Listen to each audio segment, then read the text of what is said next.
Parang si San Antonio po ay isang matinding kabalikat, kapanali, kasangga ni San Francisco sa kanyang kongregasyon, sa kanyang pagtatayo ng isang community. They were body-body. We have to be careful and prudent, maging maingat sa ating pagpili kung sino ang ating makakasama. Hindi lamang sa apostolate, pang-araw-araw na buhay.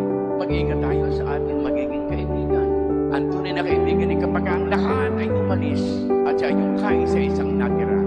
Pero ang susi, don't ever forget to pray for one another. Ganun din po sa simbahan. Kahit po isa yung ating misyon, alam natin, merong hidwaan din, hindi pagkakaunawaan. Pero ang ating laging iisipin ay ganito. Dapat ikaw ang maging peacemaker. Hindi yung ikaw ang magiging dahilan para lalong mawasak at masira at mapahamak ang iyong kasama.